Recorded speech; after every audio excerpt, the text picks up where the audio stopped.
हाय, मैं हूँ विदिशा श्रीवास्तव और हाय, मैं हूँ उपासना सिंह और आप देख रहे हैं स्क्रीन रिपोर्टर। आपका स्वागत है स्क्रीन रिपोर्टर से नेटफ्लिक्स। आज मेरे साथ हैं दो ऐसे कलाकार जो तुरंत सेक्सी बन जाती हैं, तुरंत एकदम संसारी बन जाती हैं। आइए जानते हैं उनकी सीक्रेट्स क्या है। सबसे पहले हम यही जानना चाहेंगे दोनों से। I am 22-year-old hot sexy and glamorous girl. इससे कम से कम 8-10 साल छोटी हूँ। ज्यादा डिफरेंस नहीं है, 8-10 साल का ही है। मैम आपका बताइए। मैं तो मुझे बोलने की जरूरत ही नहीं है। वाओ हाँ, आई डोंट नीड इट। वो तो है। भाभी जी घर पे है, जीजा जी छत पर है, अब साली पूरी घरवाली हो गई है। अब पहले बताइए हम कितनी बार और देवर वाला भी कुछ आने वाला है। You never know कि अब क्या कौन किसके छत पे मिले और कौन किसके घर में मिले। कब घर वाली बाहर वाली हो जाए और साली पूरी घर वाली हो जाए। So you never know आजकल की दुनिया में क्या चल रहा है। बहुत सारा कंफ्यूजन है, रिश्तों में कंफ्यूजन है आजकल। इतने सारे सिचुएशनशिप्स और रिलेशनशिप्स हो रहे हैं इतने सारे जेनजी में। So it's a confused world and it's a confusing show. I know नाम ऐसा है, बट आप शो देखने आओगे तो there is no confusion and आपको बहुत मजा आएगा। आप लोगों ने बहुत जगह काम किया है, बहुत शोज के लिए काम किया है, प्लेटफॉर्म भी डिफरेंट होते थे अक्सर, तो एक्टर्स भी अलग अलग मिलते थे। तो कोई ऐसे क्लोज बॉन्ड हो गया हो आपका और आपका भी कि ये जब मालूम पड़ा कि ये प्ले आप करने वाले हो, किसी को शेयर किया हो, तो बेस्ट विशेस किसी की आई आपको? सबकी आई। हमारे जितने भी मेरी फ्रेंड है डॉनी, तो उनके मतलब जो डीवा टेल्स का जिसका हम कर रहे हैं ये प्ले, फर्स्ट हमारा प्ले वो लोग करा रहे हैं। हाफिज भाई हैं उसमें, और मेरी बहुत अच्छी दोस्त है डॉनी, उसके साथ मैंने काम भी किया, बहुत अच्छी एक्ट्रेस भी है। तो सबसे पहले तो विशेष उनके आए जिन्होंने हमारा प्ले सबसे पहले कराया। और बाकी भी जितने हमारे फैमिली फ्रेंड्स हैं, मतलब जो पोस्टर जब इंस्टा पे डाला था मैंने, तो उस पे बहुत लाइक्स आए, लोगों ने बहुत पसंद किया। और मुझे कितने मतलब अलग अलग जगह से फोन आने शुरू किए कि उपासना जी आप हमारे औरंगाबाद में भी आई है, आप हमारे नागपुर में भी आई है, लुधियाना में भी आई है, और मतलब डिफरेंट डिफरेंट प्लेसेस से फोन आने स्टार्ट हो गए, क्योंकि उनको वो अट्रैक्टिव लगा, टाइटल भी अट्रैक्टिव लगा, पोस्टर भी अच्छा लगा, उनको लगा कि कॉमेडी है तो मजा आएगा, और इसमें एक्टर्स भी सारे अच्छे हैं। सो अच्छा लगा मुझे कि लोगों का इतना अच्छा रिस्पांस आ रहा है। क्वेश्चन ही भूल जाती हूँ।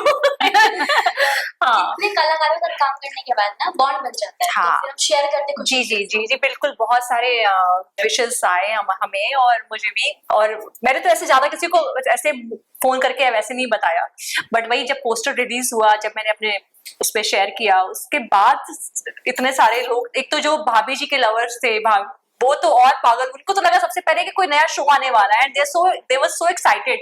तो we had to tell them कि नहीं, it's a play, please come. अलग अलग शहरों से थे, ऑफ कोर्स अलग अलग जगह से। भाभी जी के लवर्स तो पूरे हर देश के कोने में है, तो हमारे उसमें आइए, हमारे यहाँ भी आइए। ऊपर से हप्पू और गोरी मेम का कॉम्बिनेशन, प्लस उपासना जी, नवीन जी, मतलब इतने स्ट्रॉन्ग एक्टर्स हैं और इतना लोग पसंदीदा, सारे कैरेक्टर्स इतने पसंदीदा हैं कि हर जिन्होंने जहाँ भी जिस फील्ड में काम किया है उनको उस जगह सराहा गया है, पसंद किया गया है। सो लोगों के अंदर बहुत एक्साइटमेंट है, और ऑफ कोर्स सबने जी। अगर मैं बात करूँ ओवरऑल स्टोरी जो होगी यहाँ पे, वो तो आप अभी रिवील नहीं करोगे, आई नो, बट कुछ इमोशनल पॉइंट्स भी होंगे वहाँ पे। और थिएटर करते हैं तो आपको बिल्कुल भी नहीं है कि 1 सेकंड शॉर्टकट करो, मैं 20 सीन लगा लेती हूँ, कुछ भी।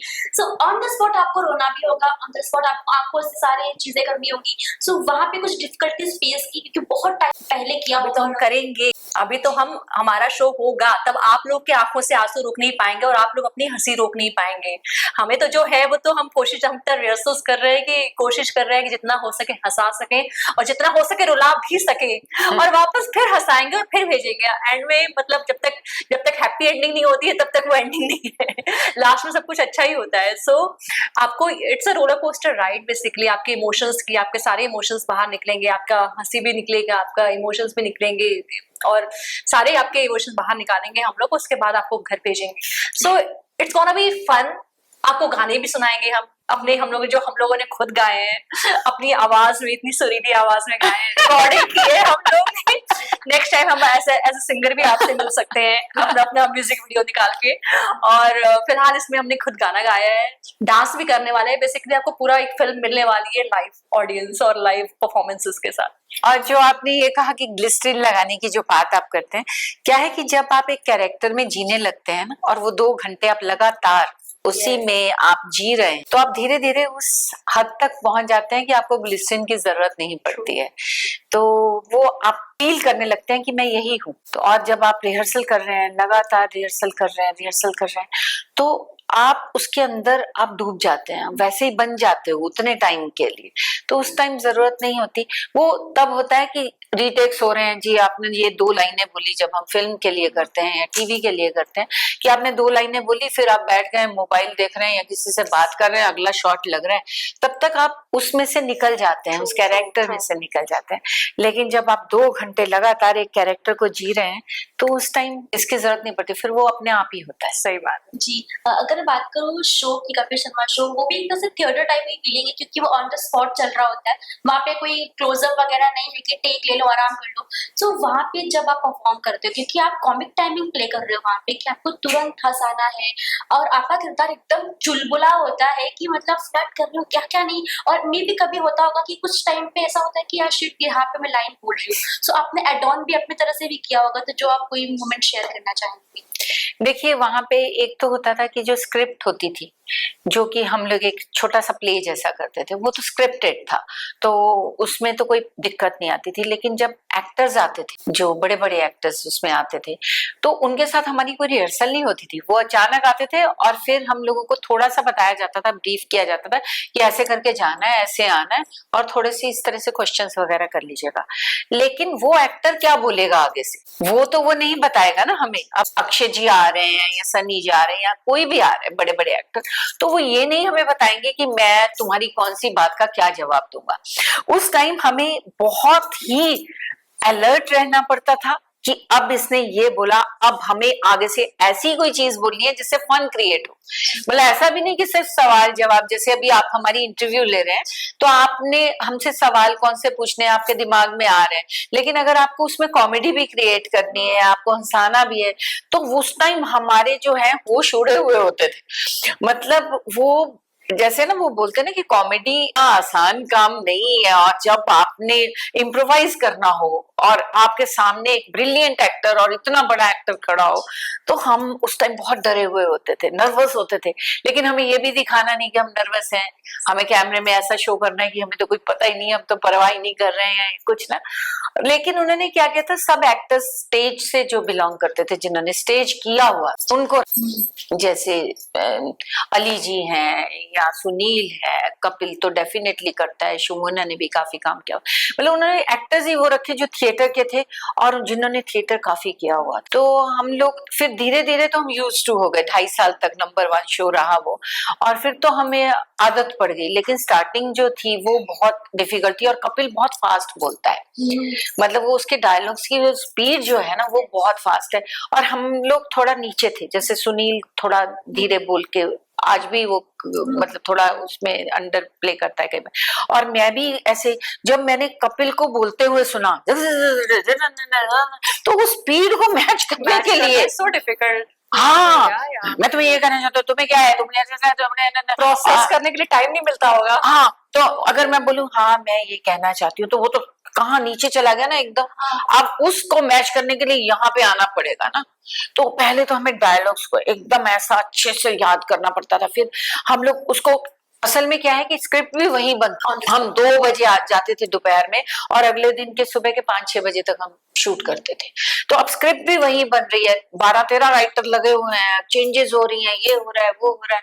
तो आपको कितना ज्यादा मतलब उस टाइम स्ट्रेस रहता है कि अरे स्क्रिप्ट नहीं आई, याद नहीं किया, उधर कपिल के साथ बोलना है, उधर ये करना है। तो उस टाइम, लेकिन बाद में जब लोगों ने उसको देखा और उसको लाइक किया, और मुझे तो सब लोग बोल रहे थे कि तुम्हारे, मेरे घर वाले बोल रहे थे कि तुम्हारी तो इंसल्ट होती है इसमें, कि कैसी दिखती है, इसकी आंखें ऐसी हैं, ये सुंदर नहीं है, इससे कौन शादी करेगा, ये जुआ खेलती है, ये फलाना। तो बोले कि तेरे को तब तक मैंने जो रोल्स किए थे ना वो हमेशा लोगों ने मेरी तारीफ की थी कि कितनी खूबसूरत दिखती है, मेरे पीछे दो दो चार चार लोग पड़े हुए हैं, ऐसा वाला।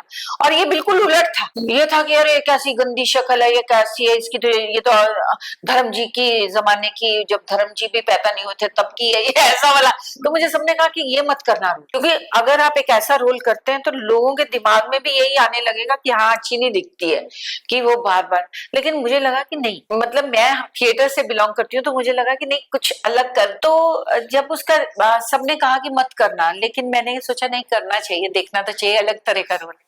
तो मेरा फर्स्ट जब एपिसोड रिलीज हुआ था, मुझे याद है कि इतना लोगों ने उसको अप्रिशिएट किया, oh you are looking so cute, मतलब ऐसे वाले आने, ब्यूटीफुल फलाना फलाना, मतलब उल्टा हो गया। जो मेरे घर वाले बोल रहे थे कि ये तो तुम्हें आगे से ऐसे रोल्स नहीं मिलेंगे ग्लैमरस या कुछ ऐसा कि लोग तुम वो बोलेंगे ऐसी दिखती फलाना दिखती, तो वो उल्टा हो गया। और मेरे लिए तो बहुत ही वो, मतलब मेरे dialogues, I am 22 year old, hot sexy and glamorous, कौन है ये आदमी की टी शर्ट्स बन गई, लोग टी शर्ट्स पहन के घूमते थे, कौन है ये आदमी। सो ये तो एक एक्टर के लिए बहुत बड़ा, मैं बोलती हूँ एक अवार्ड की तरह है कि जो उसे मिला। ये क्योंकि हमने हमेशा बीटीएस देखा है, कभी कभी कट बीटीएस आते थे शो के, तो हम देखते थे कि टैंक हो गया है, शाहरुख खान गुस्सा हो गए हैं, अमिताभ जी गुस्सा हो गया था, हमने ये चीजें देखी है और बोलते थे कि नहीं शायद ये प्री प्लान होता होगा कि गुस्सा होना है आपको। तो इसीलिए मेरे मन में क्वेश्चन थे कि ऑन द स्पॉट कैसे आप लोग मैनेज करते हो, जैसे कुछ ऑफेंड हो गया कोई तो कैसे मैनेज करते थे? नहीं ऑफेंड नहीं होते, जो भी एक्टर्स आए हैं वो सब थोड़ी देर के लिए वो मजाक था, वो ऐसा नहीं है कि वो कोई नाराज हो जाते हैं या कुछ, सारे बहुत प्यारे लोग हैं। तो इसीलिए तो वो इस ऊंचाई तक पहुंचे हैं, क्योंकि वो इतने डाउन टू अर्थ हैं और इतना सबके साथ। तो वो कई बार ना शो को प्रमोट करने के लिए या किसी चीज को ऐसी चीजें यूज होती हैं। मैम आपकी बात करें ना तो आपने वो किरदार निभाया है, मतलब माता देवी, पार्वती माता का किया है, सीता माता का भी किया है, एंड फिर भाभी जी घर में तो आपका बोल्डनेस वाला अवतार, एकदम इंग्लिश गोरी मैम वाला। सो वो कैसे, क्योंकि आपको क्या लगता है डिफिकल्ट क्या था आपके लिए वो देवी का किरदार निभाना, शुद्ध हिंदी बोलना, एक्सप्रेशन ज्यादा नहीं देना होता है, ऐसे आंखों से बोलना होता है, जी। और यहाँ कॉमेडी में चुलबुला अंदाज, तो हाँ। डिफिकल्ट क्या लगा, कॉमेडी क्या? अगर मेरे पर्सनल एक्सपीरियंस की बात करें, देखो कॉमेडी करना डेफिनेटली लोगों को हंसाना बहुत मुश्किल है, लेकिन अगर आप कोई माइथो कर रहे हैं तो आपको कम शब्दों में या कम एक्सप्रेशन में, अक्सर हम लोग लाउड होते हैं, जैसे अभी मैं बातें करूं, मैं हाथ हिला सकती हूँ, आंखें ऐसे कर सकती हूँ, वहां पे आपको पूरा रिस्ट्रिक्शन हो जाता है कि आपको इतना ही स्माइल देना है, बिकॉज यू आर देवी माँ, you can not be loud, you can not be, वो माता पार्वती है तो इतना ही वो करेंगी, इतना मेरे लिए वो डिफिकल्ट था शुरू में। मुझे ऊपर से आप पूरा लोहे का मुकुट पहने हो, पूरा ये पहने हो, इतना हैवी अटायर है, उसमें कंट्रोल्ड वे में आपको इमोशंस उतने में आपको, इट्स वेरी चैलेंजिंग। मैं ये नहीं बोल रही हूँ कॉमेडी आसान है, लेकिन that is for me, mytho was not easy for me. आपके जो ऑडियंस है उन्हें क्या मैसेज होंगे आपके प्ले के लिए? बस मैं ये कहना चाहती हूँ कि बहुत ही अच्छा, बहुत ही वेल रिटन शो है और बहुत ही हंसी आएगी आपको, बहुत सारे इमोशंस भी आएंगे। तो प्लीज 30 अगस्त को रंग शारदा ऑडिटोरियम में आप लोग अपनी फैमिली, अपने घर वालों, अपने फ्रेंड्स, अपने बाहर वाली घर वाली साली, जिसको भी लेकर आना है, लेकिन प्लीज आइए और हंसते हंसते लोटपोट होके जाइए जैसे हम हंस रहे हैं, एंड प्लीज आइए। विदिशा चाहती है घर वाली और बाहर वाली सबको लेके आए, लेकिन सबको सीट्स थोड़ी दूर दूर पे दिलाइएगा। नहीं तो आपका क्या बनेगा। साली पूरी घर वाली। Thank you.